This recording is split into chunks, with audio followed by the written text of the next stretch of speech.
दोस्तों आज की इस वीडियो में हम सीखने वाले हैं कि वेब होस्टिंग क्या होता है, किस तरीके से काम करता है वेब होस्टिंग और वेब होस्टिंग कितने प्रकार के होते हैं। साथ ही मैं आपको ये भी बताऊंगा कि आपको अपनी ब्लॉग या वेबसाइट को एस्टेब्लिश करने के लिए कौन सी वेब होस्टिंग परचेज़ करनी चाहिए। तो चलिए वीडियो को शुरू करते हैं। नमस्कार दोस्तों, मेरा नाम है अशफाक। स्वागत है आप सभी का डिजिटल जर्नी सपोर्ट में। सबसे पहले हम ये समझ लेते हैं कि वेब होस्टिंग आखिर होता क्या है। तो वेब होस्टिंग इंटरनेट पे उपलब्ध एक जगह होता है जहां हम अपने वेबसाइट के सामग्री को, कंटेंट को रख सकते हैं, स्टोर कर सकते हैं। यह हमेशा इंटरनेट के साथ जुड़ा हुआ रहता है, जिससे हमारे वेबसाइट के कंटेंट को कोई भी कभी भी पढ़ सकता है, देख सकता है। जैसे कि ब्लॉग पोस्ट, वीडियोस, इमेजेस वगैरह, ये सारी चीज़ें हम अपने होस्टिंग के ऊपर स्टोर कर सकते हैं, जिससे कि कोई भी जब हमारी वेबसाइट को एक्सेस करे तो वो सारे कंटेंट उसको दिख जाए। अब हम ये समझ लेते हैं कि ये वेब होस्टिंग काम किस तरीके से करता है। तो इस टॉपिक को समझने के लिए हमने यहाँ पे एक ग्राफ ओपन किया हुआ है। इसकी मदद से आप आसानी से समझ सकते हैं कि ये वेब होस्टिंग काम किस तरीके से करता है। जब भी कोई यूज़र अपने वेब ब्राउज़र में किसी भी यूआरएल को, किसी भी डोमेन को सर्च करता है, जैसे कि google.com, facebook.com, yahoo.com, तो उसका वेब ब्राउज़र सबसे पहले एक रिक्वेस्ट भेजता है डीएनएस सर्वर के पास, क्योंकि उस वेबसाइट की एक्चुअल वेब एड्रेस उसे वेब ब्राउज़र को पता नहीं होती है। तो एक्चुअल एड्रेस को पता करने के लिए वो सबसे पहले डीएनएस सर्वर के पास जाता है और डीएनएस सर्वर अपने डेटाबेस में उस वेबसाइट की एक्चुअल वेब एड्रेस को देखता है। फिर वो उसे रिस्पॉन्स करता है ब्राउज़र को। देन ब्राउज़र उस एक्चुअल वेब एड्रेस के साथ एक रिक्वेस्ट भेजता है, तब जाकर के हम वेब होस्टिंग तक पहुंच पाते हैं। वेब होस्टिंग में हमने अपने सारे कंटेंट को यहाँ पे अपलोड करके रखा हुआ है। कोई भी वेबमास्टर अपने सभी कंटेंट को यहाँ वेब होस्टिंग सर्वर पे अपलोड करके रखता है, जिसे कोई भी पढ़ सकता है, देख सकता है, उसे एक्सेस कर सकता है। अब हम ये समझ लेते हैं कि ये वेब होस्टिंग कितने तरह के होते हैं।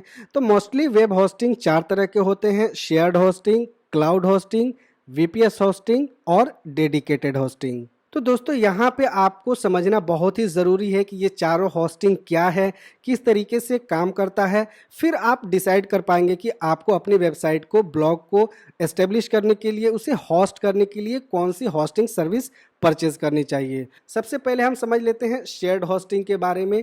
तो शेयर्ड होस्टिंग इंटरनेट के ऊपर एक छोटा सर्वर होता है जहाँ पे बहुत सारे मल्टीपल्स वेबसाइट एक ही सर्वर पे स्टोर होते हैं, इसीलिए हम इसे शेयर्ड होस्टिंग कहते हैं, जहाँ पे एक ही सर्वर में बहुत सारे वेबसाइट्स होस्ट होते हैं। इसके बाद आता है क्लाउड होस्टिंग। तो क्लाउड होस्टिंग एक सिंगल फिजिकल सर्वर होता है जहाँ पे मल्टीपल वर्चुअल सर्वर बने हुए होते हैं। आपको वो मल्टीपल वर्चुअल सर्वर में से एक सर्वर आपको मिल जाता है। आप उसके ऊपर अपनी वेबसाइट के कंटेंट को अपलोड कर सकते हैं।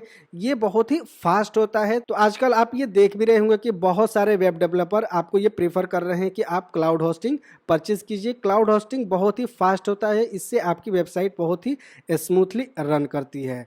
इसके बाद आ जाता है VPS hosting, virtual private server, जिसमें आपको बहुत बड़े सर्वर के ऊपर एक अलग से सेक्शन मिल जाता है। आपको एक वर्चुअल सर्वर मिल जाता है जिसके ऊपर आप अपनी वेबसाइट के कंटेंट को अपलोड कर सकते हैं और उस सर्वर को आप इजीली मैनेज भी कर सकते हैं। वीपीएस होस्टिंग का बेनिफिट ये होता है कि आप अपने सर्वर को अपने अकॉर्डिंग कंट्रोल कर सकते हैं और उसे मैनेज कर सकते हैं।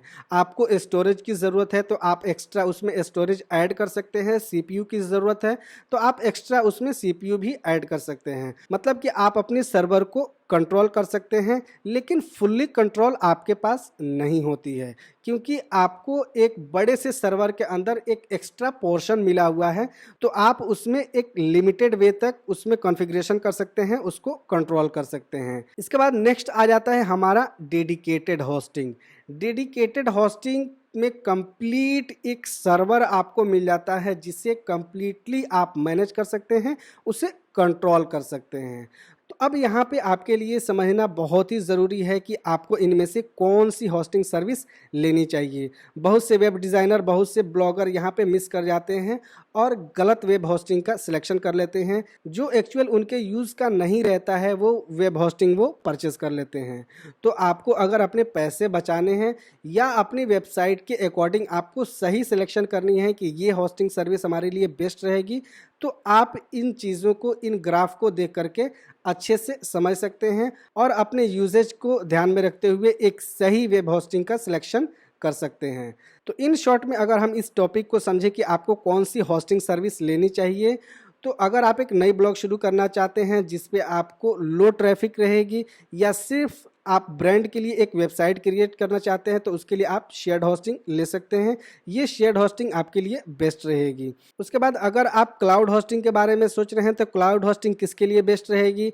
अगर आप अपनी वेबसाइट के ऊपर ज़्यादा कंटेंट अपलोड कर रहे हैं, मॉडरेटेड आपके वेबसाइट के ऊपर ट्रैफिक आ रही है, डेली के 5,000 10,000 ट्रैफिक आ रही है, तो आप क्लाउड होस्टिंग ले सकते हैं। क्लाउड होस्टिंग में आपकी वेबसाइट बहुत फास्ट रन करेगी।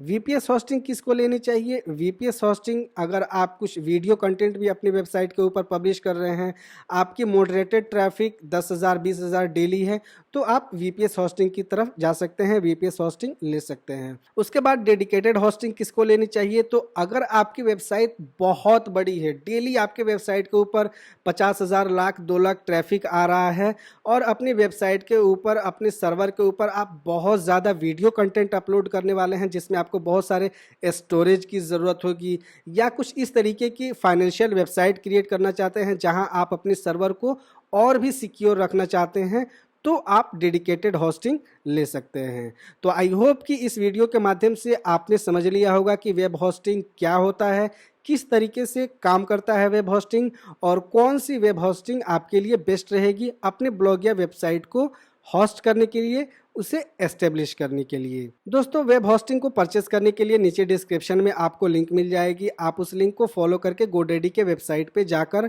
वहां आप अपने पसंदीदा वेब होस्टिंग को परचेस कर सकते हैं और अपनी वेबसाइट को एस्टेब्लिश कर सकते हैं।